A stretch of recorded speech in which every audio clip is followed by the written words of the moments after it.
So this is going to be a ranking of all of the films in the Friday the 13th series. I recently did a marathon of the Nightmare on Elm Street films and the Friday the 13th films as part of Freddy vs. Jason's 20th anniversary. I already did my video ranking all the Nightmare films. I finished my Friday rankings, and it just happens to be a coincidence that this video is getting released on Friday the 13th. What a coincidence. I mean, you just can't make this stuff up. So sit back, relax, and I hope you enjoy. The 9th installment, Jason Goes to Hell, the final Friday, brings the viewers to hell with a total crap experience. The movie makes the admittedly ballsy decision to blow Jason to smithereens right at the beginning, and then the even ballsier and dumber decision to overly complicate his mythology, making him some evil spirit that can possess others. It's a really weird, ugly film that I hate every time I revisit it.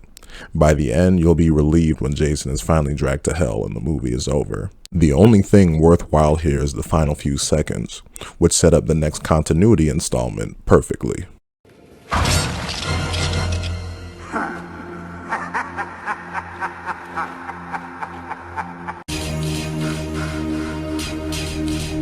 The 10th installment, Jason X, is what happens when a series goes on for too long.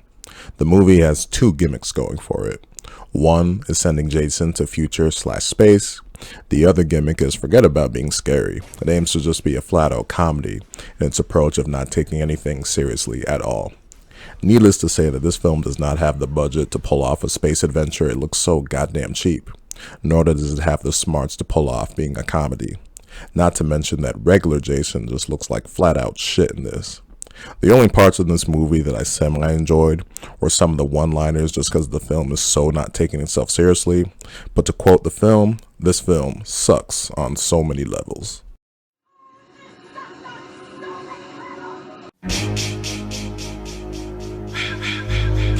The 5th installment, subtitled A New Beginning, lives up to its name as it was the franchise's attempt to have a new beginning away from Jason. In the context of the series, it ends up being the Halloween season of the witch of the Friday the 13th films. Though Jason is dead in this, he is haunting and tormenting the characters in this film, including the one who killed him, Tommy Jarvis, leading to a Jason copycat killer donning a hockey mask of his own. Obviously, in the grand context of the series, it's tough to get into this film given how it doesn't really matter in that way. It definitely ends up being the most forgettable Friday film, hence why this new beginning era didn't last too long.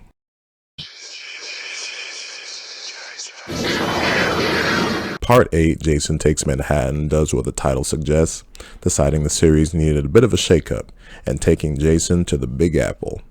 The problem is that the Manhattan portion of this film is only the last like 25-ish minutes. A better title for this movie would have been Jason on a fucking boat for about an hour.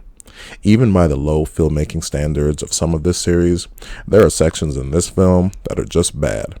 Bad direction, some horrible makeup effects, and a really weird connection, forced connection, between Jason and whatever the female protagonist's name in this is.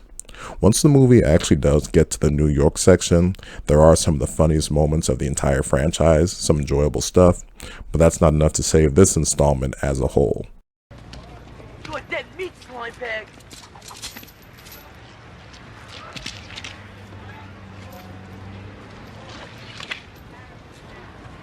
Yo, man, it's cool. It's cool, man. It's cool.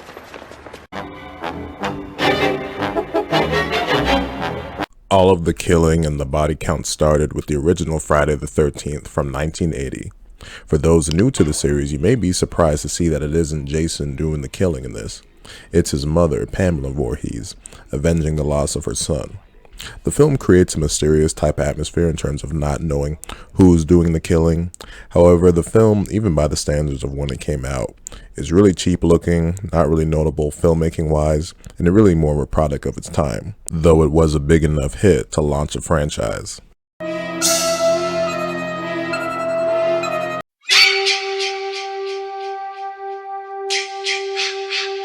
Friday the 13th Part 2 was the first follow-up to the smash success of the first film. It's the first film in the series to have Jason as the antagonist.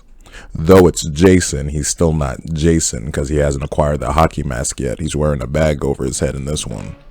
Filmmaking-wise, there's not much of a difference between this film and its predecessor, the original Friday the 13th film, but in the context of the series, it's so fun to see Jason doing his thing, and it was the first film to show what a big mama's boy he really is. Jason, Mother is talking to you! Jason, Mother is talking to you.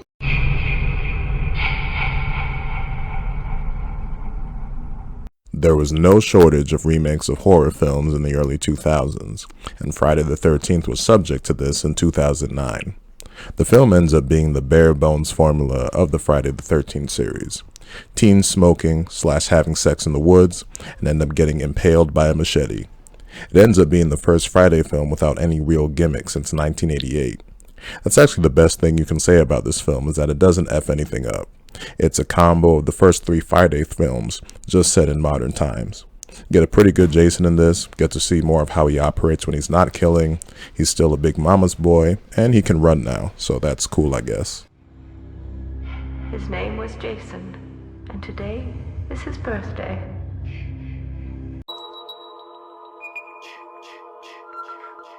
The 4th installment, dubbed The Final Chapter, rightfully tries to emulate the formula discovered in Part 3, where Jason became Jason, as that hockey mask is now his fixture.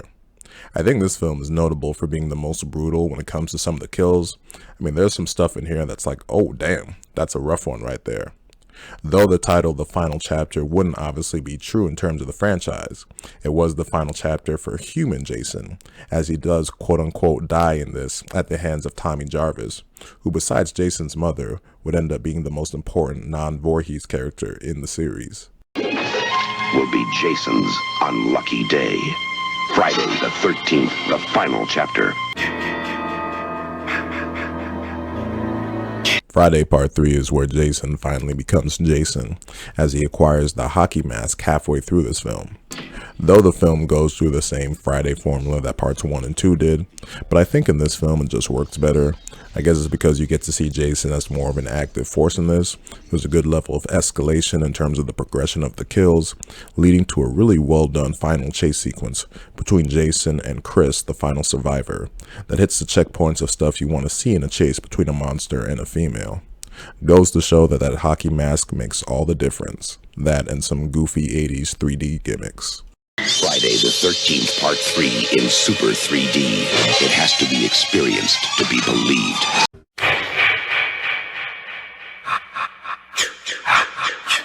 Freddy vs. Jason pays off the ending showed in Jason Goes to Hell, as it pits Jason against the villain of the Nightmare on Elm Street films, Freddy Krueger. The plot to bring these two together is pretty clever.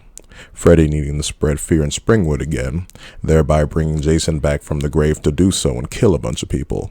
Of course, the versus part comes into play when Jason won't stop killing, thereby Freddy decides to take Jason out, bringing the fight to Jason. The actual movie itself goes through the ups and downs in terms of quality in the first half, though thankfully never reaches the point where it's flat out terrible. The final 40-ish minutes though are pretty consistent and pretty darn good. From Jason's perspective, the film plays out much more like an Elm Street film than a Friday film, but that makes sense since Freddy's the one pulling the strings in this. Though it's a versus film, Freddy ends up being more of the real villain in this overall, but that's because the teens decide to use Jason to kill Freddy. It ends up being interesting how Jason ends up being somewhat of the hero in this. Given Jason's own track record, that's a very weird dynamic. Though in the battle of who's the more effective killer, it's definitely Jason in this, whose body count dwarfs Freddy's in this film. The movie undoubtedly shines though in the ultimate battle between the two at the end.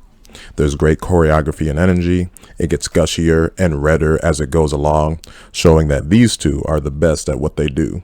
For those reasons and a few more, is why I consider it to be one of my all-time favorite guilty pleasures.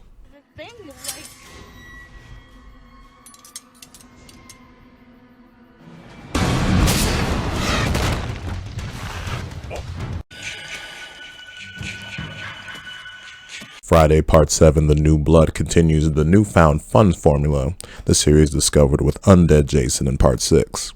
The difference is who's waiting for him in this film. A girl with telekinetic powers named Tina. Tina accidentally wakes Jason up from the bottom of Crystal Lake as she was trying to bring back her father, who she accidentally killed.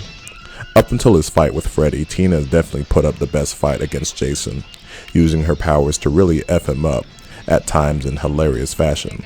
The film is enjoyable up until this point, giving you the stuff you want to see in the Friday the 13th film, but the level of fun definitely gets turned up once Tina gets pitted against Voorhees.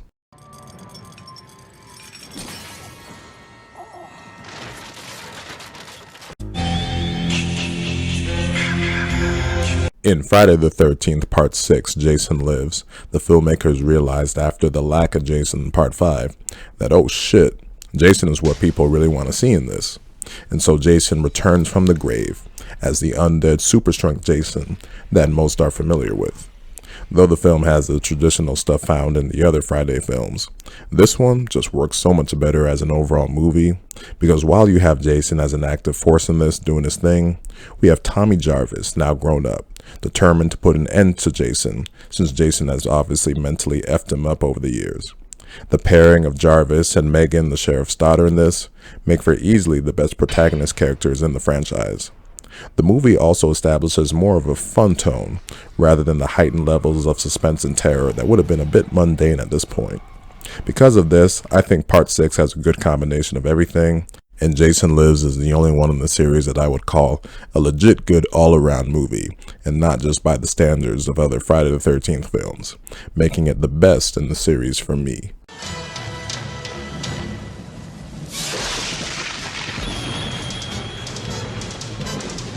So there you have it with my ranking of all 12 Friday the 13th films.